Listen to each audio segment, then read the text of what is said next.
Hi guys, അപ്പോൾ നമ്മളിന്ന് ഉണ്ടാക്കാൻ പോകുന്നത് ഒരു പേളിൻ്റെ ബ്രേസ്ലെറ്റ് ആണ്. അപ്പോൾ എങ്ങനെയാണെന്ന് നോക്കിയാലോ. അപ്പോൾ അതിനായിട്ട് ആവശ്യമായിട്ട് വരുന്നത് ഒരു എലാസ്റ്റിക് ത്രെഡാണ്.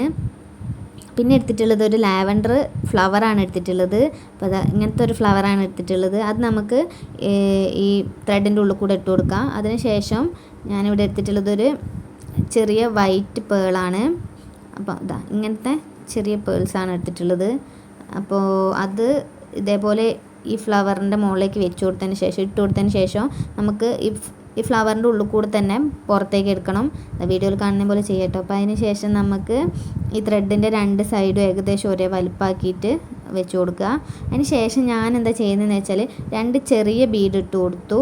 അതിന് ശേഷം വലിയ ബീഡ് ഇട്ട് കൊടുത്തു. അതേപോലെ വീണ്ടും രണ്ട് ചെറിയ ബീഡ് ഇട്ട് കൊടുത്തു. പിന്നെ ഒരു വലിയ ബീഡ് ഇട്ട് കൊടുത്തു.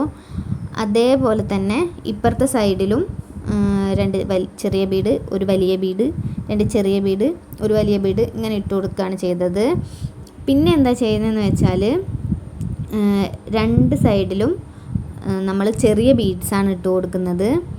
മൊത്തത്തിൽ ചെറിയ ബീഡ്സാണ് ഇട്ട് കൊടുക്കുന്നത്. ഈ രണ്ട് ഭാഗത്തും ഞാൻ ഒരു 8 എണ്ണം വെച്ചിട്ടാണെന്ന് തോന്നുന്നു ഇട്ടത്. ഒരു 8 ചെറിയ ബീഡ് ഒരു സൈഡിലും 8 ചെറിയ ബീഡ് ഇപ്പുറത്തെ സൈഡിലുമാണ് ഇട്ട് കൊടുത്തത്. അപ്പോൾ അത് നിങ്ങളെ ഇഷ്ടത്തിനനുസരിച്ചിട്ട് എന്താ കൈൻ്റെ വലിപ്പമൊക്കെ നോക്കിയിട്ട് ചെറിയ കൈ ആണെങ്കിൽ അതിനനുസരിച്ചിട്ട് വലിപ്പം കുറയ്ക്കുകയും കൂട്ടുക അങ്ങനെയൊക്കെ ചെയ്യട്ടോ. അപ്പോൾ ഞാനിവിടെ എടുത്തത് 8 എണ്ണം വെച്ചിട്ടാണ്. അപ്പോൾ അതേപോലെ മുഴുവനായിട്ട് നമ്മൾ ഇട്ട് കൊടുക്കുക. അതിന് ശേഷം എന്താ ചെയ്യേണ്ടതെന്ന് വെച്ചാൽ ഞാനിവിടെ അറ്റത്ത് ഒരു ഭംഗിക്ക് വേണ്ടിയിട്ട് രണ്ട് വലിയ ബീഡ് ഇട്ട് കൊടുക്കുന്നുണ്ട്. അത് ഇഷ്ടമുണ്ടെങ്കിൽ ഇട്ടാൽ മതി കേട്ടോ, ഇല്ലെങ്കിൽ ചെറുത് തന്നെ ഇട്ടാൽ മതി. അപ്പോൾ ഞാൻ ഇതേപോലെ ഇട്ട് കൊടുത്ത് പിന്നെ രണ്ട് ചെറിയ ബീഡ്സും കൂടി ഇട്ട് കൊടുക്കുന്നുണ്ട്. അതിന് ശേഷം വീഡിയോയിൽ നന്നായിട്ട് നോക്കുക, ഇതേപോലെ തന്നെ കെട്ടുക കേട്ടോ. ഇല്ലെങ്കിൽ ഇത് കെട്ടുന്നത് നമ്മൾ സാധാ പോലെ കെട്ടിക്കഴിഞ്ഞാൽ അത് അതേപോലെ തന്നെ ഈ എലാസ്റ്റിക്കിൻ്റെ ത്രെഡ് ലൂസായിട്ട് അഴിഞ്ഞു പോവും. അപ്പോൾ നമ്മൾ കൈമേലൊക്കെ ഇട്ട് കഴിഞ്ഞാൽ അന്നപ്പോൾ കൈമേൽ ഇടാനുള്ളൊരു ഇതുണ്ടാവില്ല. അപ്പോൾ നമ്മളിത് വലിക്കുന്ന സമയത്ത് തന്നെ അത് പൊട്ടിപ്പോവും. അതുകൊണ്ട് ഇതേപോലെ തന്നെ കെട്ടുക, നന്നായിട്ട് വലിച്ചു കൊടുക്കണ്ടോ. ഇതേപോലെ വലിച്ചാലൊന്നും അങ്ങനെ പൊട്ടൊന്നുമില്ല.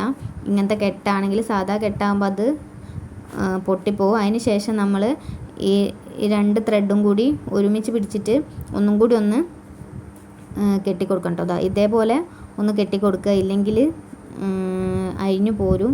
അതുകൊണ്ടാണ് ഇതേപോലെ കെട്ടിക്കൊടുക്കുക. നന്നായിട്ട് വലിച്ച് നന്നായിട്ട് ടൈറ്റാക്കി തന്നെ കെട്ടുക കേട്ടോ. ഇല്ലെങ്കിൽ എലാസ്റ്റിക്കിൻ്റെതായതുകൊണ്ട് പിന്നെ നല്ല മിനുസായിരിക്കുമല്ലോ, അതിനപ്പോൾ അത് വിട്ടുപോരും. അതുകൊണ്ടാണ്. അപ്പോൾ അതിന് ശേഷം ബാക്കി വരുന്ന ഭാഗം നമുക്ക് ഒരു കത്രിക ഉപയോഗിച്ചിട്ട് കട്ട് ചെയ്ത് കൊടുക്കാം. അപ്പോൾ എൻ്റെ കത്രികയ്ക്ക് നല്ല മൂർച്ചയായതുകൊണ്ട് കട്ട് ചെയ്ത് കിട്ടുന്നില്ല ഗൈസ്. അപ്പോൾ കുറച്ച് വെയിറ്റ് ചെയ്തോളൂ. അപ്പോൾ കട്ട് ചെയ്തെടുത്തിട്ടുണ്ട്. അതിന് ശേഷം നമുക്ക് ലൈറ്റർ വെച്ചിട്ട് ഈ അറ്റത്തെ ഭാഗം ഒന്ന് ഉരുക്കി കൊടുക്കുകയാണ് ചെയ്യുന്നത്. അപ്പോൾ ഓക്കെ, നമ്മൾ ഉരുക്കി കൊടുത്തിട്ടുണ്ട്. അപ്പോൾ കഴിഞ്ഞു. അപ്പോൾ ഇനി നമുക്കൊന്ന് ജസ്റ്റ് ഒന്ന് വലിച്ചു നോക്കാം. ഇനി വിട്ടുപോരൊന്നുമില്ല, നല്ല കെട്ടായി കിട്ടിയത്.